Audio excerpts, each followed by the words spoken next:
Assalamualaikum warahmatullahi wabarakatuh. Kembali lagi dengan saya Ahmad Bustanul Arifin.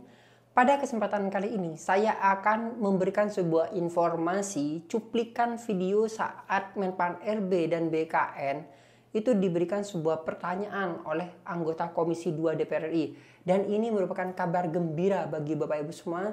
Dan informasi ini sebenarnya sama dengan informasi sebelumnya, hanya saja biar Bapak Ibu semua lebih mantap hatinya. Nah, apa informasinya? Yaitu terkait dengan honorer yang akan diangkat di tahun 2024 dan untuk supaya bisa mendaftar di akun SSCSN. Kenapa? Karena nanti di tahun 2025 tidak ada lagi yang namanya honorer seperti itu.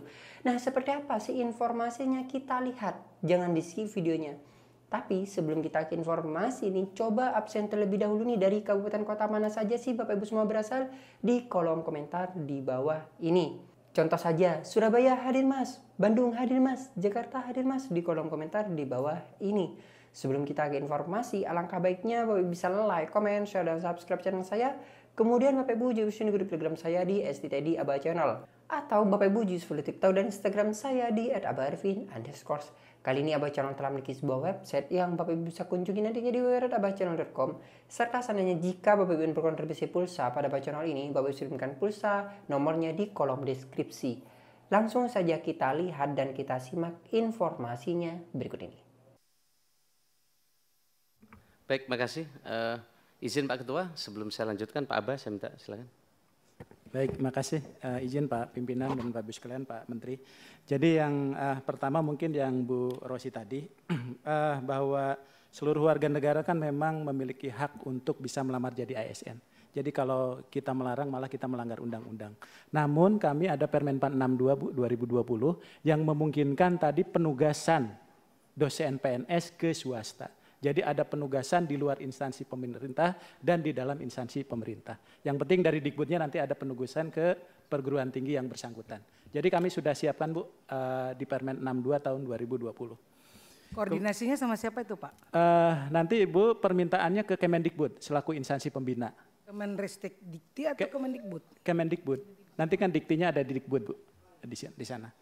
Kemudian yang kedua, barangkali nambahkan tadi izin Pak Menteri yang disampaikan Pak Harmen, guru itu memang diberikan kesempatan 2002-2023. 2024 ini kita selesaikan, mereka tetap ikut tes tapi dijamin lulus 100%. Tapi mereka harus terdaftar. Nah bagaimana ketika formasinya terbatas, ketika formasinya ada 100, yang melamar 150, yang 50 ini pun walaupun tidak ada formasinya tetap dinyatakan lulus dan dia akan menjadi P3K paruh waktu. Kenapa harus kita ubah statusnya? Karena setelah Desember sesuai pasal 66 itu tidak boleh lagi ada status yang lain. Sehingga dia harus jadi P3K walaupun P3K paruh waktu yang sedang kita atur di dalam Permenpan Pak saat ini. Nah kemudian guru yang SKTT tadi memang dari Kemendikbud. SKTT itu ada dua Pak. SKTT untuk khusus itu prioritas dan tenaga honorer. Yang kedua SKTT umum. Walaupun nanti SKTT-nya yang umum lebih tinggi, secara berurutan yang akan dimenangkan walaupun dia nilainya lebih rendah dari yang umum, dia yang harusnya menang sesuai dengan Permenpan. Karena ada urutan prioritas. Jadi kalau saya misalnya nilainya 10, kemudian yang umum itu setelah SKTT 12, saya yang harus dapat. Karena di Permenpan kami menyebutkan bahwa secara berurutan prioritas yang pertama termasuk P1 tadi Pak Gawis izin, yang kedua adalah tenaga honorer. Jadi mereka. Jadi kalau ada formasinya 2, maka dia akan masuk 2 di situ. Nah ini mungkin kalau pelanggaran-pelanggaran itu tadi mungkin itu praktek di lapangan yang memang harus diproses secara hukum. Kemudian dari sisi regulasi, penyelesaian tenaga non-ASN ini walaupun belum selesai di PP ini, kami sudah siapkan Pak perangkatnya semua.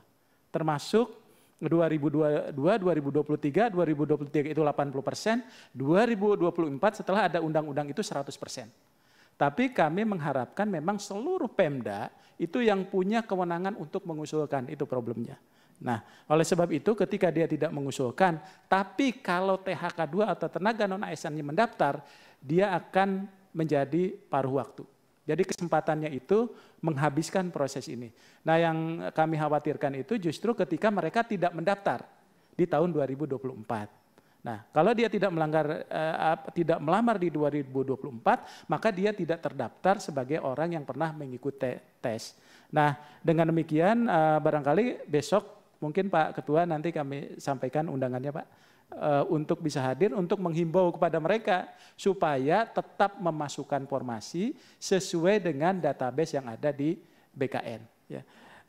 Kemudian yang Pak Gawus tadi, apabila ada salah input data, tapi mereka sudah dinyatakan lulus Pak, tapi jabatannya berbeda, tapi sepanjang kualifikasi jabatan dan unit kerjanya sama, itu masih bisa kita usulkan untuk dilakukan perbaikan Pak.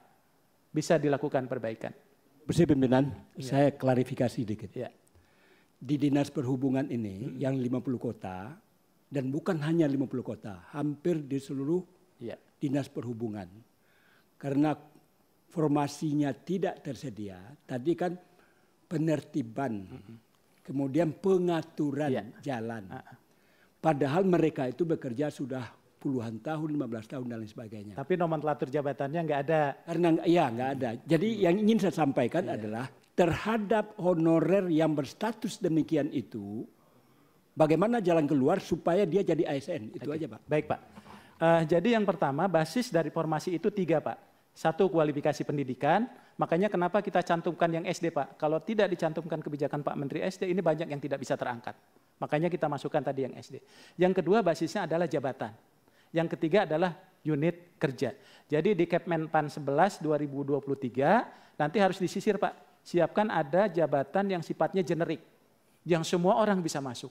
Jadi kebijakan kita sebetulnya lebih menghargai pada pengabdian dan dedikasi Pak. Sehingga kita korbankan dulu tuh aspek profesionalitas, aspek syarat dan sebagainya. SD pun Pak itu hanya diperuntukkan bagi tenaga non-ASN Pak Ketua, Pak Gawis. Jadi bagi mereka yang umum dia wajib memenuhi syarat paling kurang SMA atau S1. Jadi ini hanya limitatif untuk tenaga non-ASN. Barangkali itu Pak Menteri sebagai tambahan. Masih.